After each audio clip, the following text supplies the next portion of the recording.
Hey everyone, and I welcome you all to Protocol Bytes. If you are looking for information on how ARP works between two different subnets in a network, then this video is going to help you out. If you are new on this channel, my name is Akash and I am a protocol test engineer with around a decade of experience now. On this channel, I am trying to break complex networking topics so that they are easy to understand.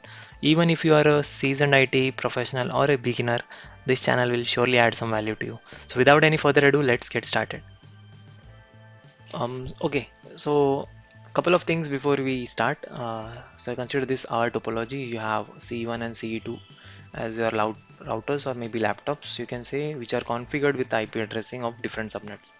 So on the left hand side we have a 10 network, on the right hand side we have a 20 network.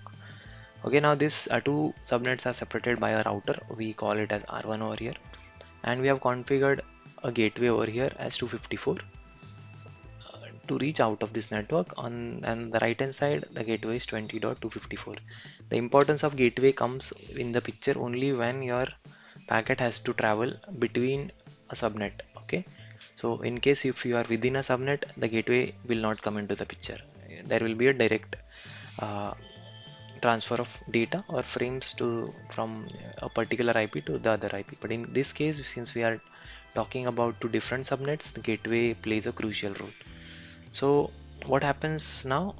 Uh, C1, okay, C1 now our main goal is to reach from 10.0.0.1 to 20.0.0.1. So now to achieve this, what all things takes place in the background, we are going to check that out step by step. So first thing first, on the C1 and C2, since you have already configured gateways, that how it will reach out of the network. So first you have to resolve the MAC addresses of the gateways. Okay, first all the devices are blank, nothing is populated. So C1 has only this information, this three information, right? Source IP, it will be 10.0.0.1. Its MAC or A, and at the end 01. Okay, the destination IP, since we are resolving our gateway first, your destination IP will be 10.0.0.254, and we want to know the MAC of the destination MAC, right? The destination MAC, we want to know, right, all zeros. This is the information that we don't know. So now for this switch will generate a ARP request. Okay, and this ARP request will be a broadcast. So when C1 will generate a frame, it will look like this. Source MAC and the destination MAC. Source MAC will be its own A colon 01. Destination MAC will be all F, and in front there will be ARP header, and all the content will be like this: zip, source MAC, DIP, and destination MAC. Just tell me about the destination MAC. Okay. As soon as that information reaches your switch first things first, it will update its MAC table with all the source information that it has. So if you have not seen our video on same subnet ARP how it works, I'll put a link in the description or in the I section. So do check that out first. So MAC table first switch, what it will do, it will store the source information of C1. Source information, since it is a layer 2 device, it will only care about the MAC address. So as soon as it opens up the source MAC will be AA colon 01, right? And the interface will be .1 interface. Next it will check it is a broadcast, so it will just replicate it to all the ports that it has. Currently we have only one port, so it will replicate that to that port. Okay, so that information now reaches your router's interface. Router will, since it is a L3 device, it will have a ARP table. Okay, again it will start from the layer 2 it will open up. Okay, it has uh, source MAC information, it will store that into its ARP table. AA colon 01 coming from interface dot 1. Okay, it will check out the IP addresses. IP addressing source IP will be of 10.1, so it will map that to this interface 10.0.0.1. Now it will check, okay, this destination IP is for me, so which I am the default gate. So now what router will do, it will generate a ARP reply packet. In this case it will generate a ARP reply. How it will look like, it will have information, the source IP will be 10.0.0.254. Destination IP will be 10.0.0.1. Source MAC will be of default gateway, which is AA colon 02, and the destination MAC will be AA colon 01. So this was the information that we required over here on C1, right? So that information now that ARP has sent. So this ARP reply, this is the ARP reply packet. The frame will look like this. Source MAC will be DMAC and the ARP reply, right? The source MAC will be now AA colon 02 destination MAC. Since now we know the destination MAC of AA, it will be directly inserted as AA.01, and this ARP reply content will be directly coming here. Okay, this frame now reaches on the switch will again do what? It will store the source information. So now it will store that okay, AA colon 02 is coming from .2 interface. Okay, that's it. Now it will check the destination MAC is known. It will straight away send that information to C1. C1, now what it will do, C1 checks the source MAC and destination MAC. Okay, it is for himself. It will open the layer 3. It will check okay, the destination IP is the C1 itself. Now along with doing this, it will updates its ARP table also, okay, with the source information that it has received from this packet. So now what C1 has, C1 knows about its own .1 MAC coming from .1 interface, and it also now knows about the default gateway, and it also knows about the MAC. AA01 was his own, AA02 was its destination MAC of default gateway. So now, so up to this, I think everybody is clear how switch has resolved the destination MAC of the gateway. So now let's clear the screen. So now one more information that we have is the MAC of gateway, which is AA colon 02. This information switch has learned now. So now our original goal was to go from 10.0.0.1 to 20.0.0.2.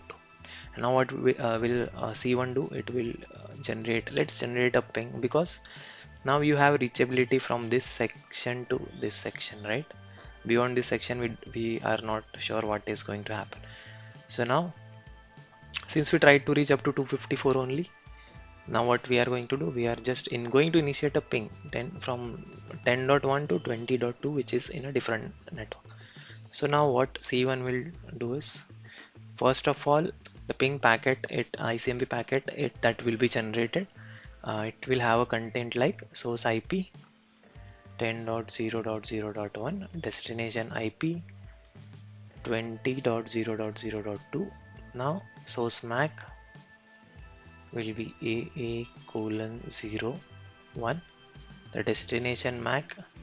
Here one thing always happens. So whenever your source IP and destination IP are in different subnets, the destination MAC will be always of gateways. So previously we didn't know it, right? So we learned it. So now we have that information. So the device will populate that information here. Okay. Now this packet reaches switch. It will open the layer 2 header. Switch already has that information, right? It will straight away forward it to R1. So now this packet reaches R1. R1 opens up the source MAC and destination MAC, checks okay, this is for me. It opens up further. It opens the layer 3 headers now. It checks okay, the source IP is it already has entry in the ARP table. So ARP table, as we filled in the past, 10.0.0.1 was received from AA.01, right? Now it checks okay, the destination is 20 network, and 20 network, there is no ARP entry over here. Okay, so this packet will drop here. Okay, the first packet ICMP drops here. So now what R1 will do? R1, okay, it feels not very good that it has dropped packet. So what it will do, it will try to search for this 20.2's IP and MAC entry. Okay, IP is known, but it requires MAC address also to forward it, right? So now what R1 will do is R1 will initiate a ARP request now to learn about this 20.2 network. Okay, so now router 1 will initiate a ARP request to learn about this 20.0.0.1 IP. So now in that case, the source IP will be of its gateway, which is configured on its interface 20.0.254. Destination IP, since it has to learn about 20.0.0.1 MAC. Source MAC default gateway MAC is known, that is pp.03. Destination MAC is unknown, so let's put it all zeros because we want to know about it. This will be your ARP request packet, right? And how will the frame look like? Frame will be destination MAC as all F, source MAC as your router's default gateway MAC, right? And this frame will be now forwarded on the switch. As always, it will store the source information in its MAC table. How will the MAC table look like for switch? So it will store the information of bb colon 03 received from dot one interface, and just straight away forward it to the, basically broadcast it on all the interfaces. In here we only have one, so it goes on the wire. C2 receives C2 receives this information. What will C2 do?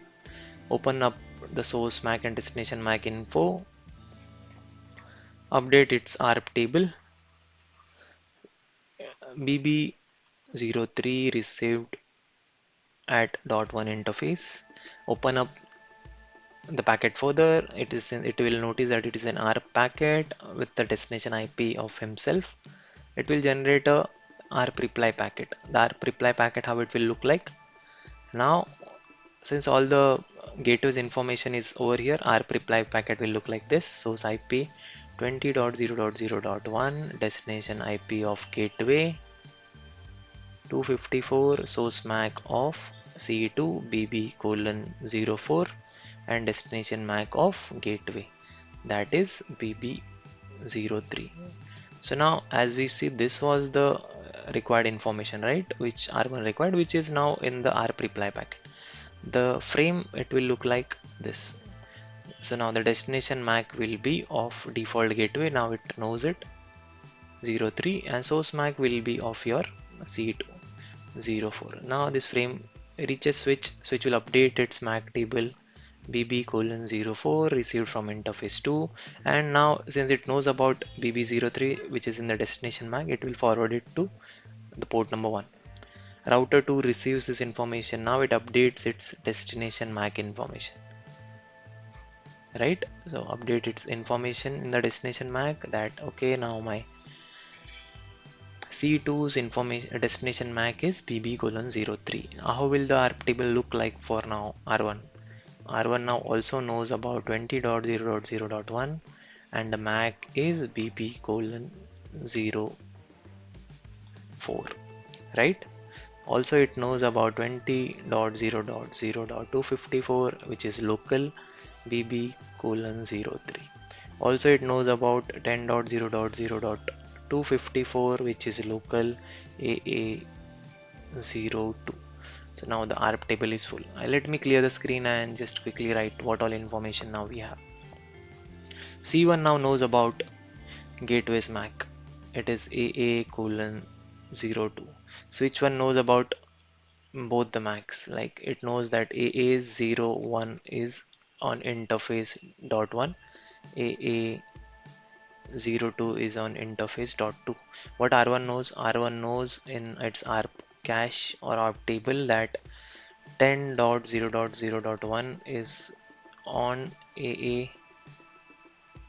colon 01 pointing to dot one interface. It also knows about its own default gateways for 10 network is on AA colon 02. It also knows about 20.0.254, which is also locally connected. It now also knows about 20.0.0.1, which is B colon 04 received from this 2 interface, which has entries on its network. BB03 is received from dot 1 interface, BB04 is received from dot 2 interface. Now again going to the original question, we have to reach from 10.0.0.1 to 20.0.0.1, right? So we initiated a ping. The first packet dropped. Why it dropped? Because here R1 had no information, right? So now let's initiate another ping packet. Ping 10.20.0.0.1 source 10.0.0.1. As soon as this packet reaches switch, since already it has source informations populated, it will forward it directly to R1, right? So in case if you forgot what the packet looks like, source IP was 10.0.0.1, destination IP was 20.0.0.1, source MAC was AA01, and destination MAC, if you remember, if it is a different subnet, it will be of gateway, so which is AA02. Now this packet reaches R2. Sorry, my bad. It packet reaches R1.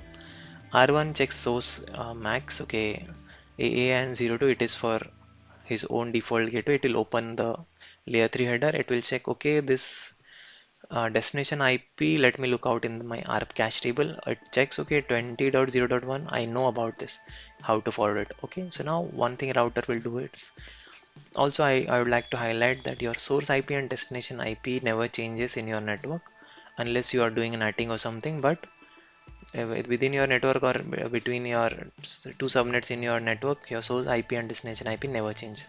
Only the source MAC and destination MAC changes if our router is in between. So in case now what router 1 will do, source IP will be kept intact 0.1, destination IP will be kept intact. Right now the source MAC router will change it to its default gateway BB:03, and the destination MAC it will change because it knows how to reach C204. Okay, with this new frame, your data, your ping packet, ICMP packet goes further. Reaches switch, source MAC information it has already populated, it will directly send to your C2 facing interface. C2 will check this out. C2 will check the source MAC and the destination MAC. It will check it is for its own MAC. It will open up the layer 3. It will check, okay, it is for its own IP. It will generate a ICMP response packet. This response packet, how it will look. Source IP will be 20.0.0.1. Destination IP will be your 10.0.0.1. See, we already knew this, right? We just have to change this. Source MAC will be of its own BB:04. Destination MAC will be of its gateway. Again, same concept. If you are going, between networks, between two different VLANs or between two different subnets, your source MAC and destination. Source MAC will be your local, destination MAC will be of your gateways. So this packet now reaches switch. Switch will check the source MAC information, send it to R1. R1 checks this information, checks source MAC DMAC. Okay, it is received for its gateway. It will accept the packet, check the source IP, DIP. Okay, it will check the DIP. Okay, it is in different network. It will check its ARP cache again. It will say, okay, I have information on how to reach 10.0.1. So for that, I'll just forward it. One thing it will do, it will change the source MAC and destination MAC. So what will have the packet look like where when it leaves R1? Source IP will be 20.0.0.1.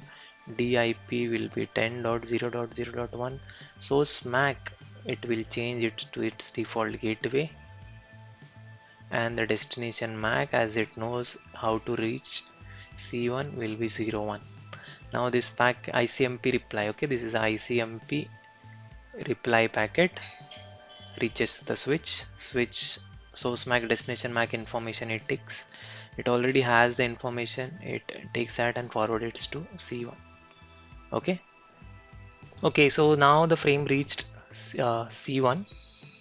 C1 accepts the frame. It opens up the layer 2 headers, source MAC and destination MAC. Destination MAC, it's its own, and it will straight away accept it. It will open up the layer 3 with destination IPs for himself, and that's how we complete your ICMP ping request.